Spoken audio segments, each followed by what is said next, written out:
Hello, namaste. Yeah, hello, namaste, welcome. Thank you for joining us. Very welcome.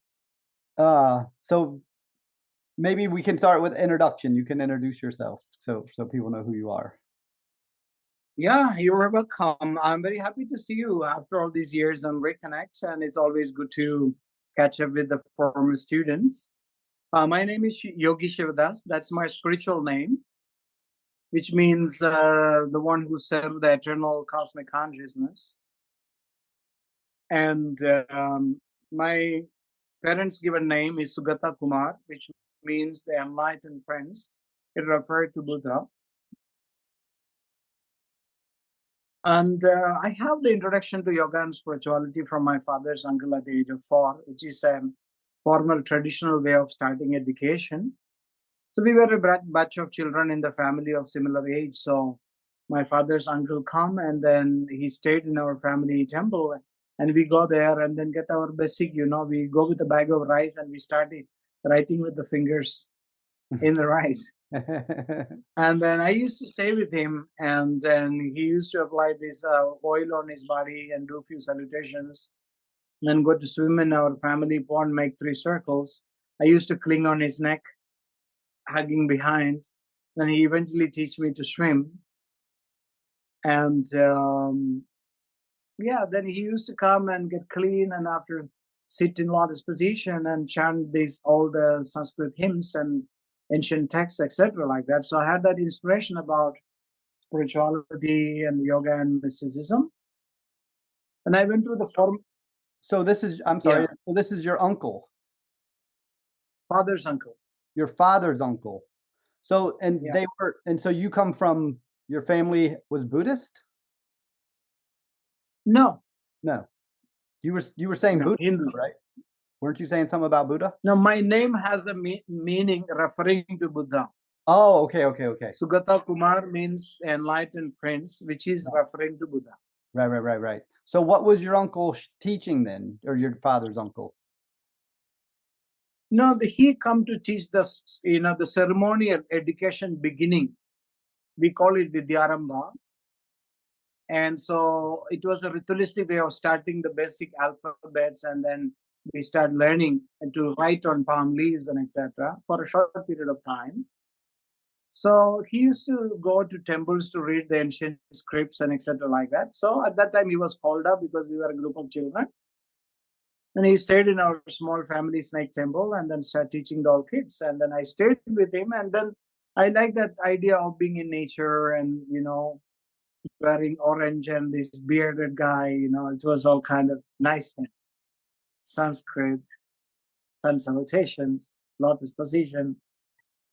And then along with my formal education, I had some basic training of traditional martial arts of Kerala, Kalaripayattu, and then I also studied some Ayurvedic stuff traditionally. And then I'm on my way at the age of 17, and I went to North India, hit the mountains, and I worked in a circus. And then I got hepatitis. They thought I would die, and they didn't want to be responsible, so they put me in a train, and I ended up in Rishikesh, healed myself living under a tree for 4 months, nearly close to death, and recovered. And then I met with many wandering mystics, and also I studied in the Shivananda ashram, where they give me basically good food and medicine, and plus they had a free library to study for 5 hours a day, and then they had yoga classes. So I did it, part of it, fulfill my quest, part of it to heal myself. Then yes. It's a strong motivation. It's always a strong motivation when you're to heal yourself. Yeah. And then I traveled with some wandering mystics, and I ended up in Pushkar in Rishikesh, and in Pushkar in Rajasthan. I was stretching myself, continuing developing my strength after the recovery from the illness. So a few traveling hippies perhaps joined me, stretching in the morning, and then they said, come tomorrow also and give me, in those days, maybe like 50 rupees or something in a group. And then I hang out with them and teaching them and moving around and seeing nice places and stuff like that for 2 weeks and teaching them things. And then that's how I become a yoga teacher. Then I wandered around the country for 8 years. And then in 2000, I decided instead of teaching for donations, I need to start earning to support my family and give some assistance and etc. And that's when I started asking for a payment rather than a donation. And then I come to Dharamshala and established the school there in 2020. Sorry, yeah, 2000. Yeah, I was gonna say I met you well before 2020. Yeah. So can we reverse? You said you were studying martial arts, a local can you explain what that was? You were Yeah, studying? but I didn't went through a formal training. I had some teachers. I went assisting them while I was going into the college.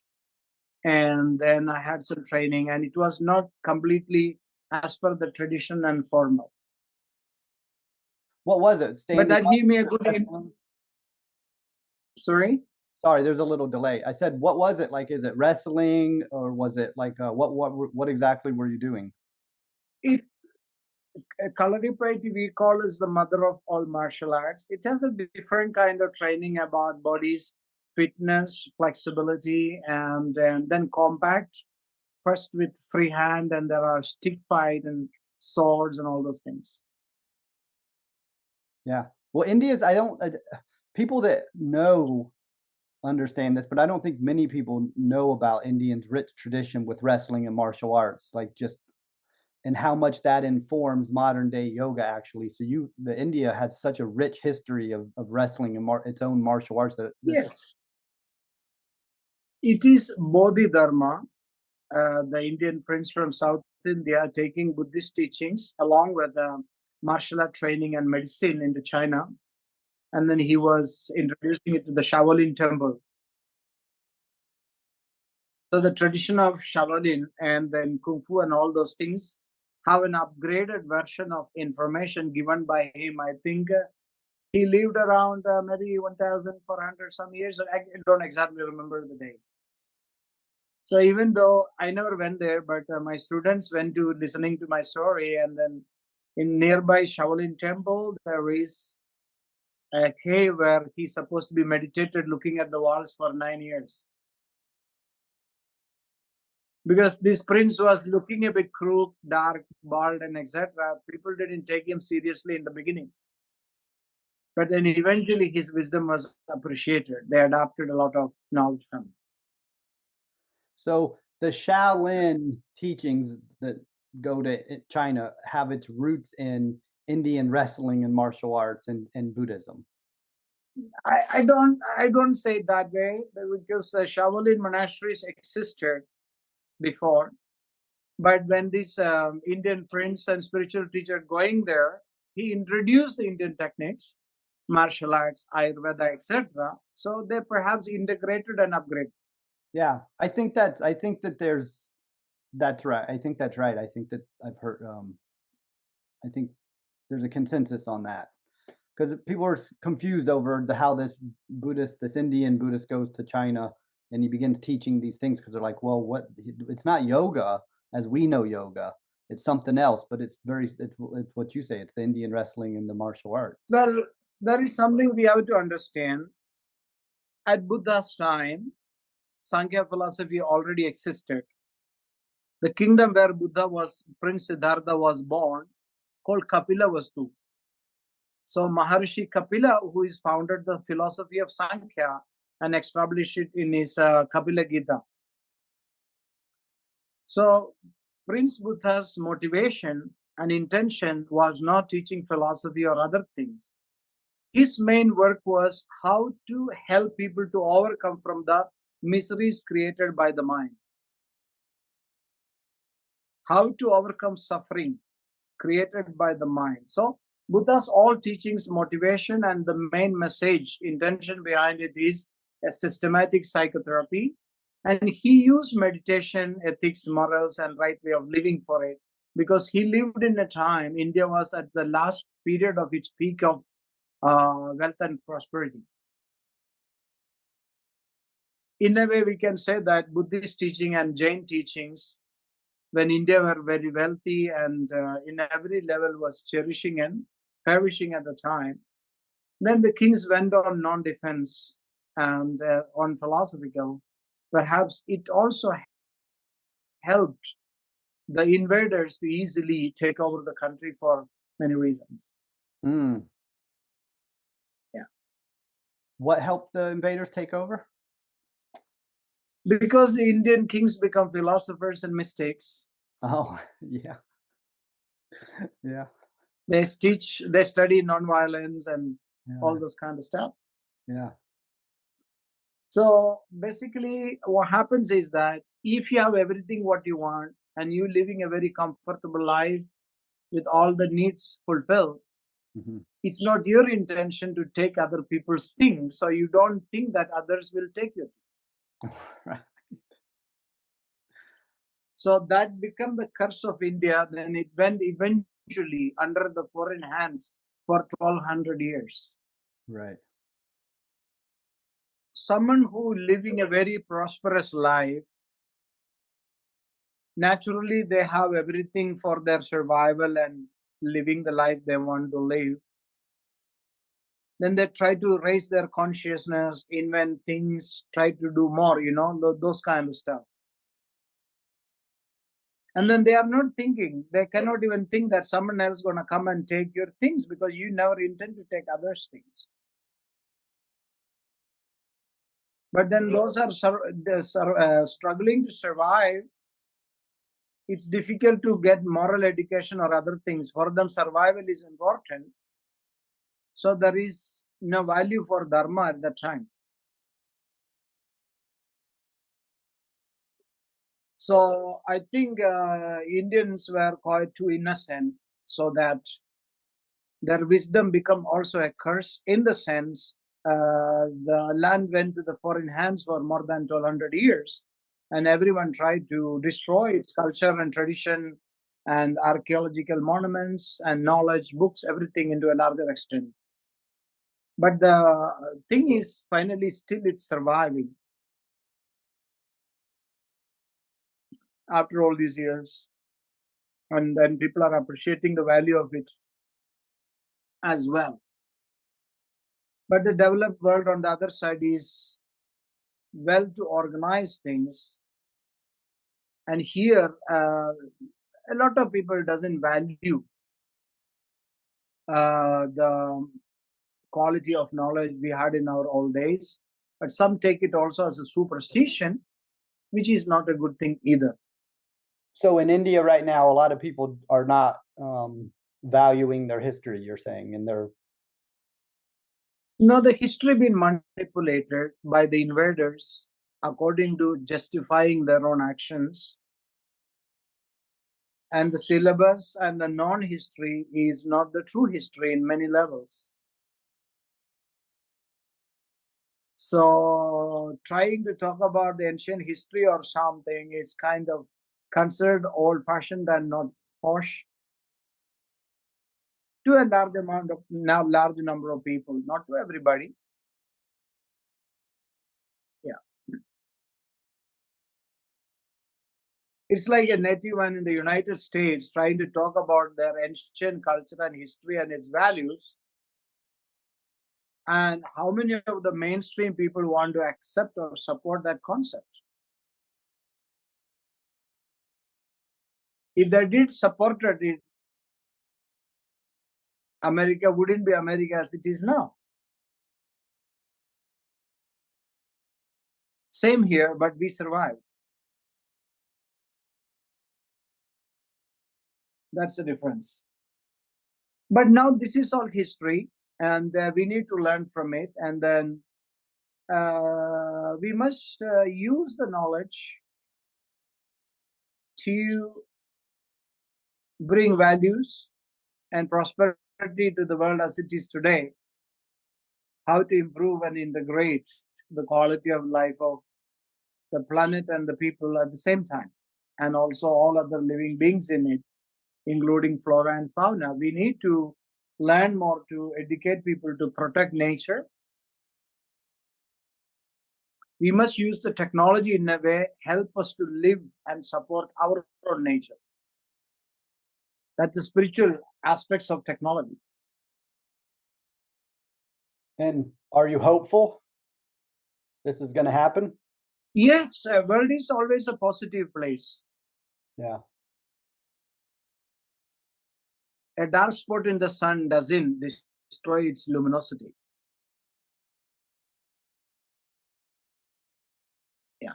But in a practice, this is how it happens. It takes thousands of years or hundreds of years to grow a forest,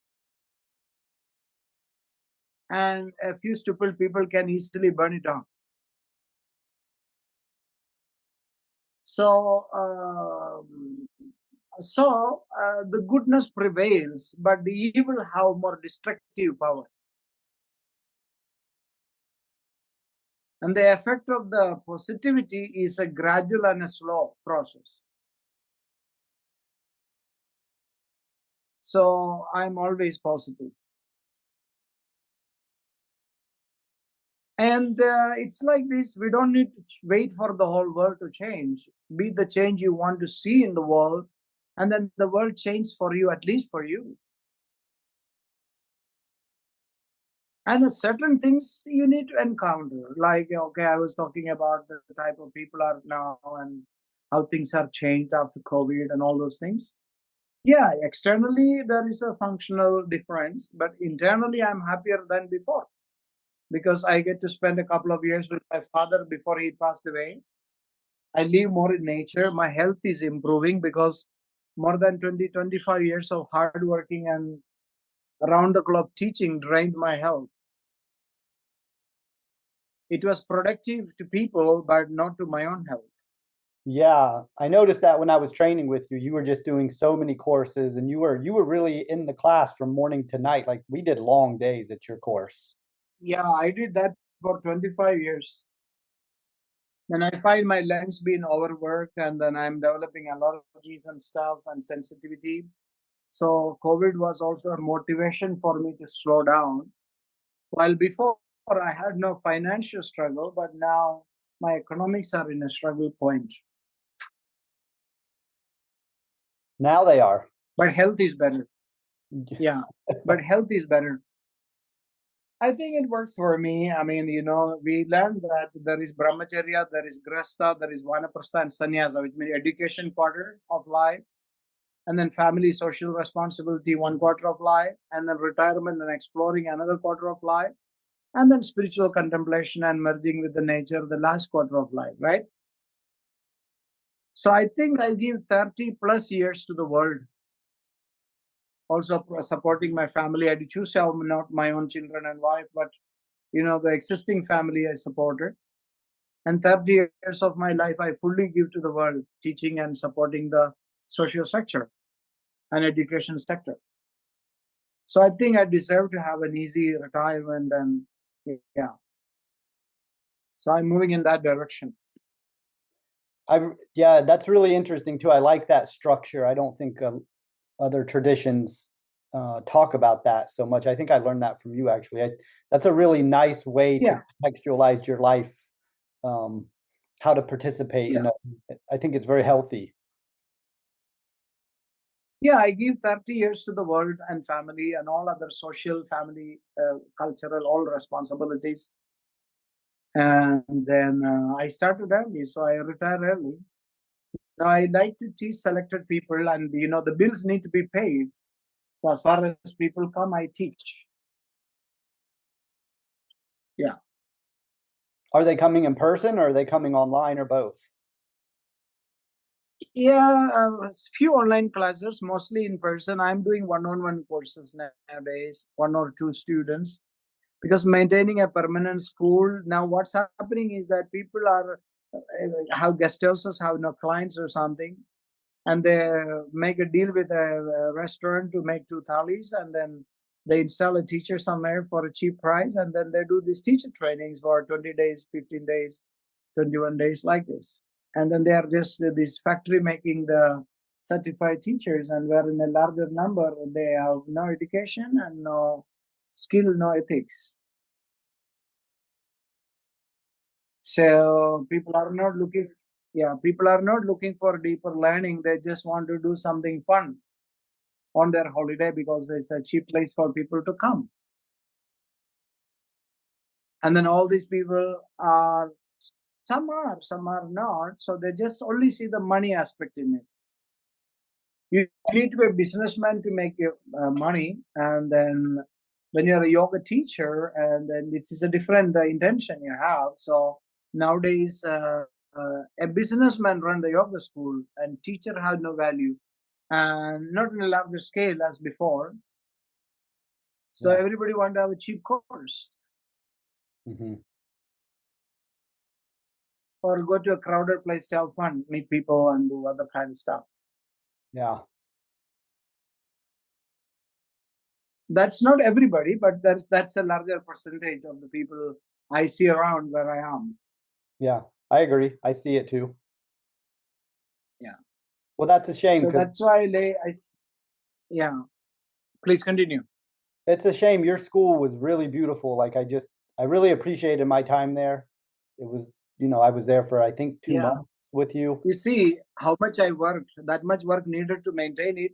In Yeah. COVID, I maintained the school for a year, and then I went on a large debt. I am still not able to pay it now. Yeah.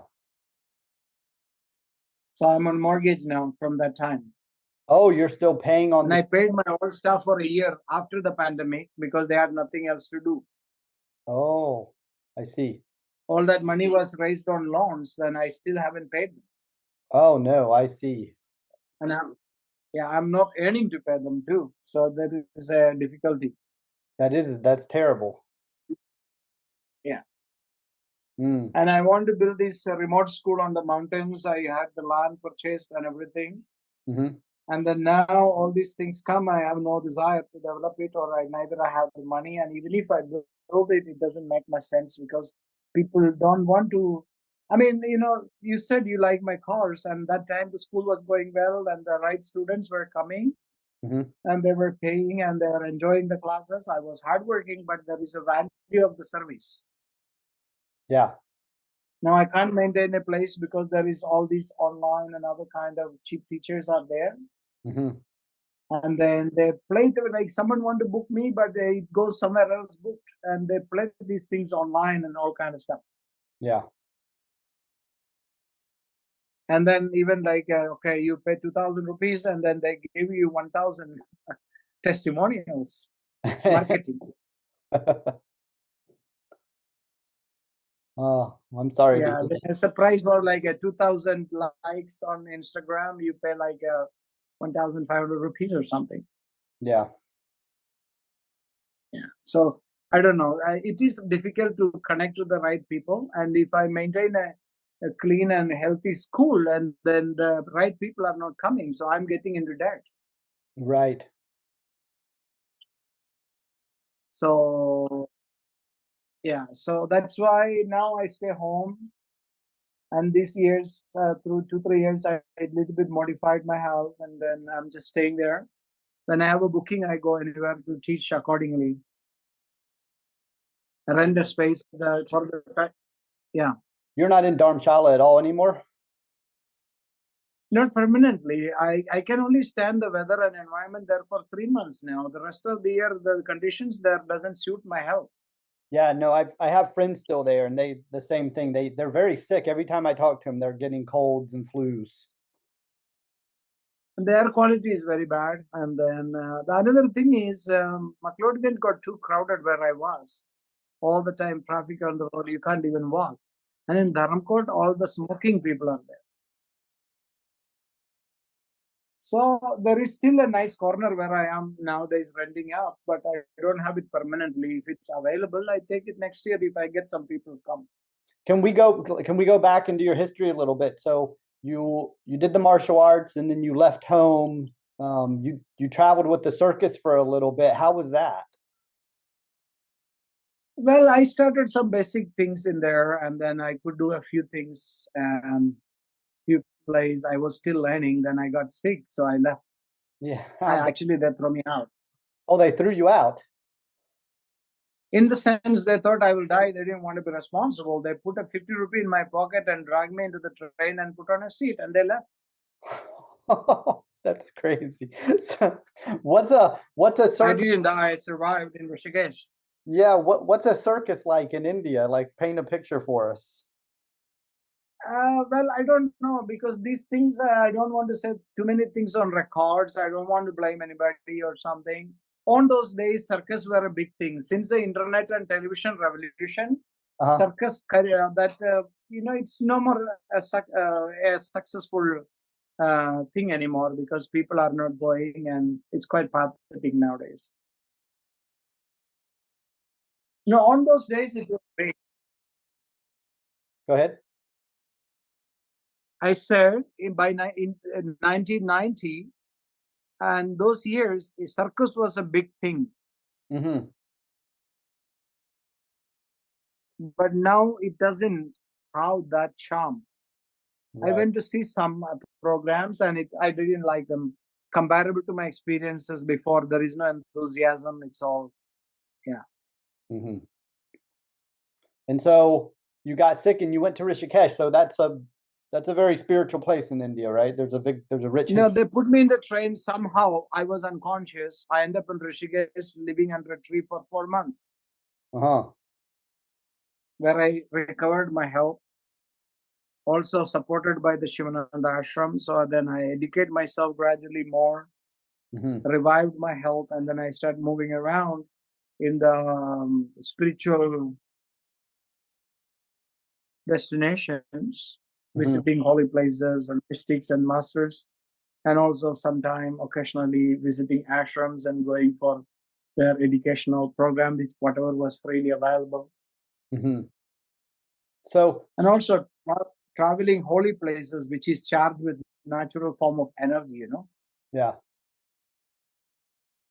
So Shivananda, this is the Divine Life Society. He's very He's very big in Rishikesh, so he's very important in that area, right? Yeah. And they still run the hospital started by Swami Shivananda. I also got some treatments there. At the time, my health was very critical. Yeah. Free of cost. Yeah, that's wonderful. Yeah. And so is that what started you on your yoga journey when you met the Shivananda people? No, I was already introduced to the yoga thing from my father's uncle. I already told you, but it's not the yoga as we do it. And then I was connected to this ancient literature. I was very inspired by the old Russian classic literature like Tolstoy, Dostoevsky, Maxim Gorky, Alexander Pushkin, Turgenev, Lermontov, all those people. And then I had a desire to read in a larger scale. And then a lot of motivation. I got to run away from the village by Huckleberry Finn and Tom Sawyer stories. Yeah, so I mean, I didn't have a formal yoga training until I was in the Divine Life Society. But I was connected to yoga, mysticism, and spirituality in different level and different scale. Through literature, inspiration, my father's uncle, some basic knowledge of Ayurveda and martial arts, they all connected to the Indian mythical knowledge. And so then you went to the Shivananda ashram and you got better and you learned some different aspects of yoga, a little different. And then there I had availability to all the great books for 5 days, like 5 hours a day. Yeah. I go there, study, and then they had free yoga classes. I attend them. They had a free food service. Then I got medicine from the hospital if it needed some herbs. And then I sleep under the tree for 4 months. And then you decide to leave Rishikesh, or and then you met some mystics, you said? No, then there was this wandering sadhus were there, and some of them befriended because I was under the tree. They come and sit, and then some bring me food or clothes or something like that. And then they said, now it's getting too cold. We are going to Rajasthan. You come with us. That's a nicer place for that period of time. They said, I went. On those days, you sit on the train without a ticket, wearing orange robes. It was okay in North India. Nowadays, it's not okay. On those days, they were, yeah, I mean, the mystery stalls everywhere on train without a ticket on those days, and it was okay. Wonderful. That was really amazing that you got to do that and wander like that. Yeah, I did 7, 8 years like that. In between, sometimes I did small scale jobs to have a little money so that I can take a bus ticket or, something like that. And what did you learn traveling around with these sadhus? Like what were they practicing? What were they teaching you? I went to these naturally beautiful and energetically charged places and sit around with them. And some of them are educated, some of them had good careers like professors or something. And some of them are just using it that easy opportunity to live without working, and some are selling like marijuana or something. There are all kind of people. Ah, I see. And this was you thought this was a important part of your development along the path for. Yeah, my spiritual title is like this. My spiritual title is Paramahamsa Parivrajaka Avadhuta Acharya Yogi Sivadas.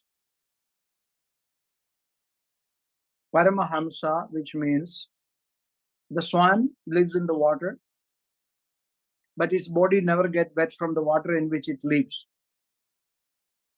In the same way, in the Vedic culture, you attain a certain level of wisdom where inner peace of harmony through your awakening will not let you disturbed by the worldly course of things in a spiritual sense. Functionally, you affect spiritually in the mind. That's my first title, given by my one guru called Paramahamsa. Then Parivrajaka, which means someone who learned from wandering through direct experience of things from nature and life experiences, not academic. Then Avadhuta. Avadhutas are a kind of spiritually awakened people live an unconventional way of life. They are abided by their own rules than the orthodox systems of spirituality. Then Acharya, the one who teaches good contexts. Then Yogi Sivadas. So Paramahamsa, Parivrajaka, Avadhuta, Acharya, Yogi Sivadas. And this is where you get your name.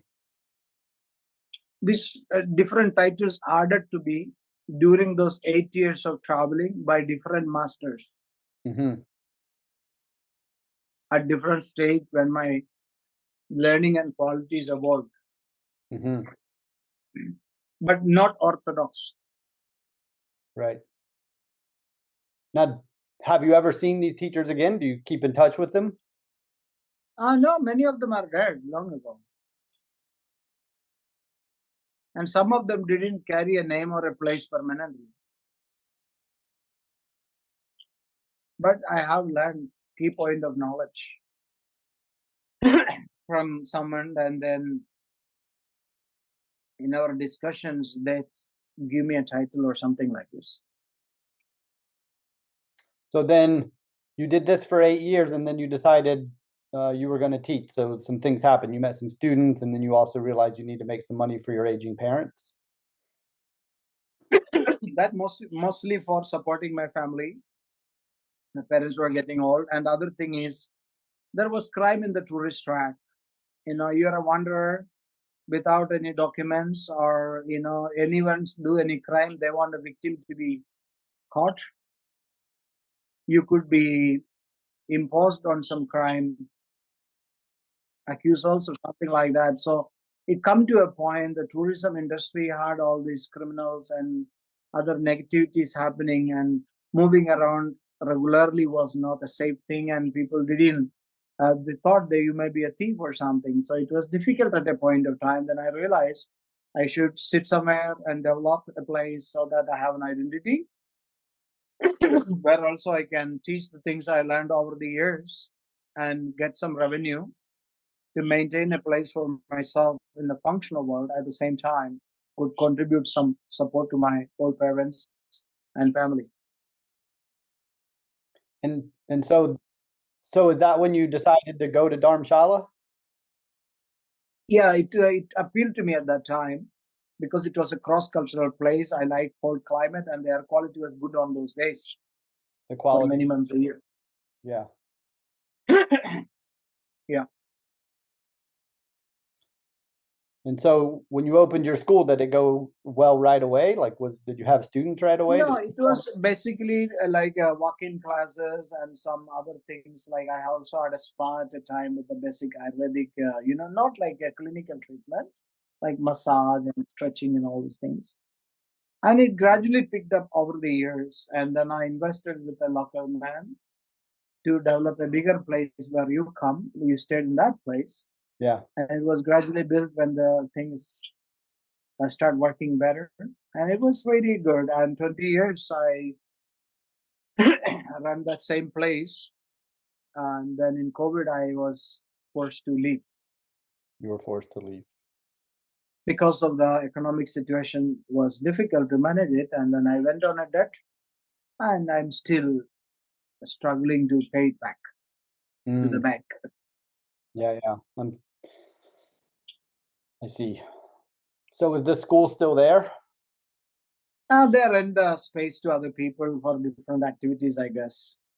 Is there anything else you want to share with us? You want I don't have a real idea that what are you going to do with this interview. However, if you ask a question, I will answer it. Other than that, I just think whatever the past is, whatever the changes are, we should put our available efforts to uplift the society and bring inclusive awareness to the world. And we must be able to preserve and protect and promote the natural values of life, which includes living in nature and support the planets to survive in harmony as well. And so is there any advice to the yoga practitioners of the world? Like what can you say? Like what can you offer? Always begin with your priority of intention in learning yoga or practice should be improving health. And then when your health is established, you naturally will be driven to further spiritually higher goals, naturally. When your practices of yoga or life is not supportive to your health, that's where you're gradually getting attracted to more and more unhealthy things in the long run. So anything supportive to your health is yogic. Anything supportive. That is the baby steps into spirituality, the foundation. And when we're talking health here, we don't just mean the body. No, overall health. Overall. Swastha. Swastha. Health of the body, health of the mind, health of the refined consciousness, and connecting to it finally. And then you're living with that awareness so that you can make your life a celebration in every possible ways with this multitude of options, inclusive. Yeah. It should add more possibilities to your life to live in the peak of your performance in a healthy spiritual way according to your own true nature. So when we use this word spiritual, what do we mean by that? What's this word spiritual mean? Spiritual means very simple, being your true nature, going with the flow of the nature in its natural healthy sense is spiritual. The spirit is the cosmic consciousness. Become your individual consciousness. And when you refine, you realize your individual consciousness is the cosmic consciousness. That's a non-dualistic unified field. And then recognizing that is called awakening. And that realization is called enlightenment. And then using it as a stepping stone to enjoy the fruits of life is called bhakti yoga. Be devoted to your life and make it a celebration in every aspects of your actions and experience. So basically we have this mind, this personality who feels as though they're individual, cut off from the whole. and then we have this higher sense of consciousness that's connected to the whole, what you call cosmic consciousness. And Yes. when we recognize that, an enlightenment type kind of takes place, and then we bring it back into our small individual self and live in what you're calling bhakti. Yeah, you use your wisdom and awakening to celebrate your life.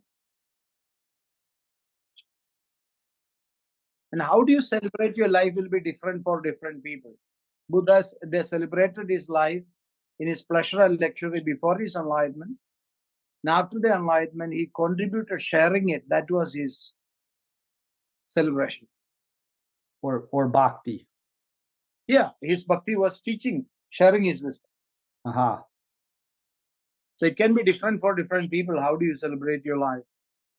Yeah, but it always has something to do with your personal gift and sharing that.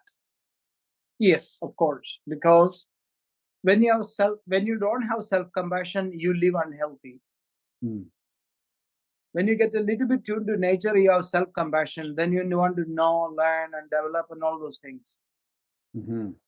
And then you develop through yoga or any other form of spirituality, you gain wisdom. And when you gain wisdom, you realize the oneness, and then you feel like you need to share those who are not feeling wise. So your self-compassion make you to gain wisdom, and wisdom make you compassion for others. That's where you have the natural desire to share. Wonderful. So it starts with self-compassion. Yeah, if you don't have self-compassion, that's when you don't live a healthy life. Right. So you are eating junk food, torturing your body and all those things, and living in misery in your mind. And then in that point, it's difficult for you to go deeper.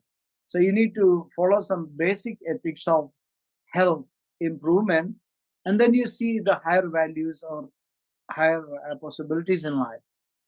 And then you move into the spiritual healthy path of living, and then that gain your wisdom and you get awakened, and then you feel that interconnectedness. Then you feel naturally, if you have the light, you feel to share the light for those who don't have it. Mm-hmm.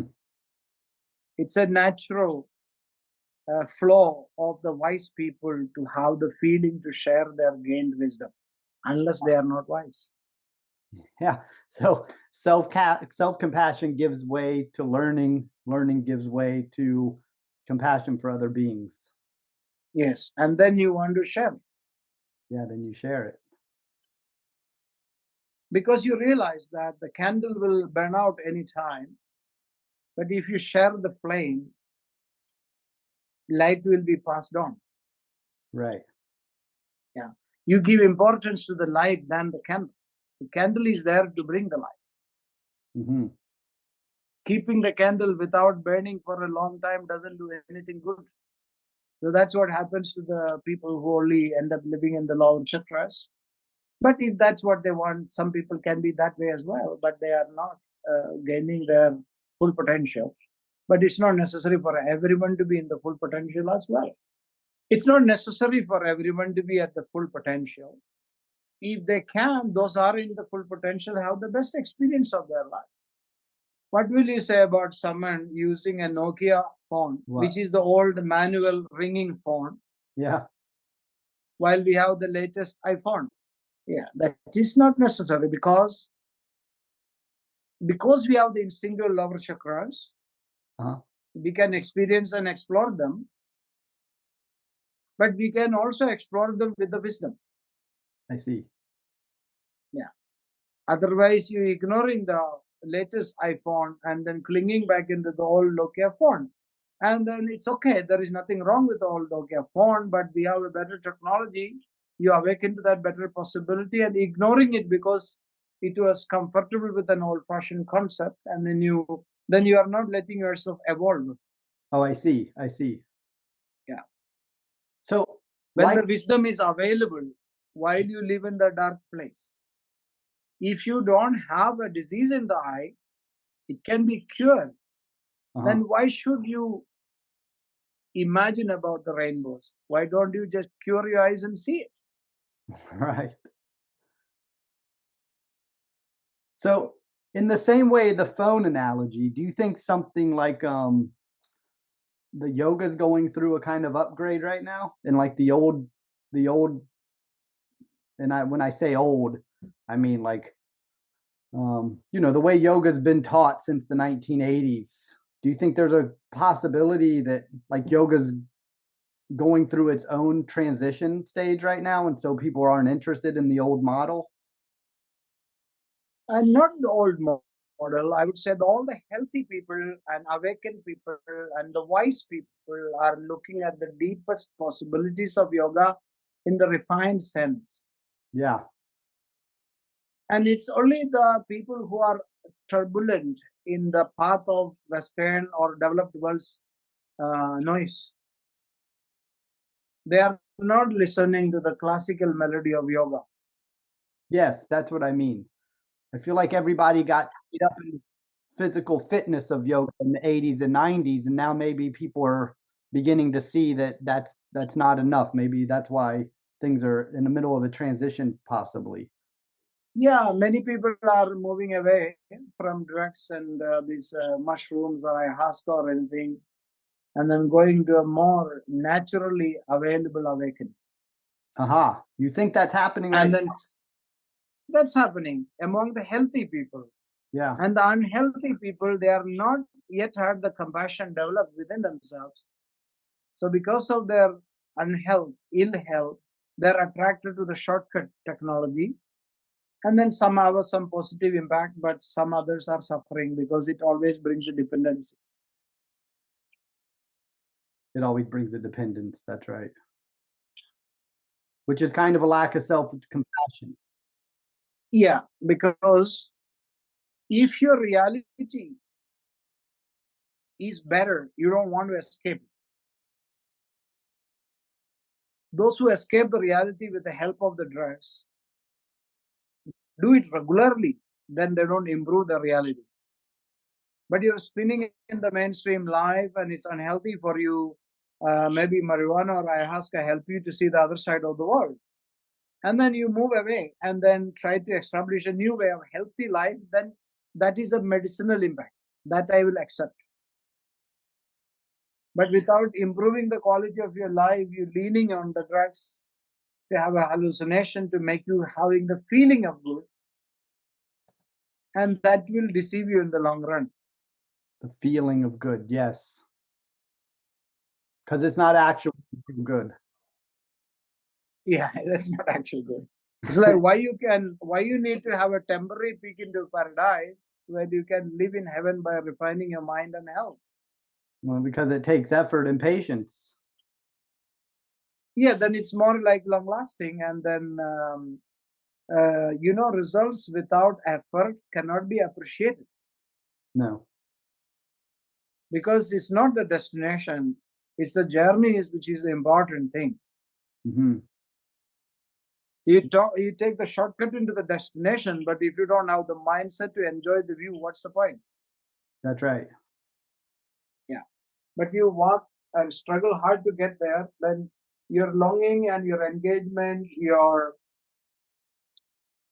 intention of efforts will give you far more gratitude while you are in your chosen destination for that period of time. Yeah, the path changes the person along the way. You might even not realize it's happening, but it's gradually taking place by putting yourself in the Yeah. instead of looking for experiences. Yeah. Well, that makes perfect sense. I think that any of the practices or philosophies I think we can study, they all say similar things like this. Yes. I do not say, or I don't know any great teachers in India, intervention never say yoga is the only way. But yoga is one of the way to refine your consciousness, connect to the higher self. Use it as a grounding force to regulate and enjoy your life. Yeah. And there are many other ways, and different ways works for different people. Yeah. In this word yoga is a big word. It can mean many things, yeah. You make the meaning to yourself in an individual sense, like the water take the shape of the bottle in which it is kept. Water itself doesn't have any shape. In the same way, here the yoga represents, here the all yogic wisdom represents the water. And you are the vessel giving its shape according to your qualities. And the more artistically made bottle in which the water is, the shape will be beautiful as well. And the reflections are pleasant too. So yoga is largely defined by the person's motivation.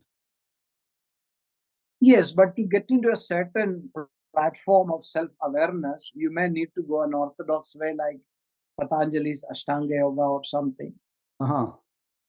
But once you reach into a certain level of tranquility, then it's an individual path, not orthodox path. Oh, I see. That's well put. So the orthodox, the orthodox paths are there to get into a certain kind of refinement. Yeah. aha. And so then we don't need to cling to these orthodoxies, but you definitely need them in the beginning. For many people in modern time, unless you are naturally living a 100% grounded life. Yeah. It's like you want to put a makeup, looking into the mirror, but you need to do the basic cleaning of the mirror and put the light on. That much is what is done by the orthodox systems of yoga. And then you can see the clear reflection of you through your wisdom. And then you can put the makeup into your body and mind, bring the artistic creativity within you to express, explore, and experience life. Yeah, I had the idea, that so many people just go to these practices, meditation or yoga, and they expect something, but they don't really know what they want from the practices. So the practices never develop for them because they think it's like There is no difference from alcoholic to yogaholic. Yeah. Or meditation holic. And you meditate too much and forget to live, what's the point? It's like you have a car, you keep it in the garage every day, change its oil, change its nuts and bolts and tighten them, put the parts here and there and remove and put it back. It's a worthless thing. But you drive the car, periodically you do a checkup. When there is a damage, you fix it, change the oil when it is needed. And you do all those things in the garage to run the car, use it. So if you are forgetting to live your life in the name of learning yoga or spirituality, and actually the teaching doesn't go deep enough to let you know what you want and what you want to live your life and support towards it, then you are misled. It becomes an escapism.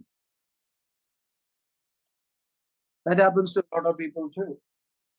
Yeah, I think that's very common. Yeah, that is true. All right. Well, this was great. I appreciate you sharing your wisdom with us and your time. Yeah, you're very welcome.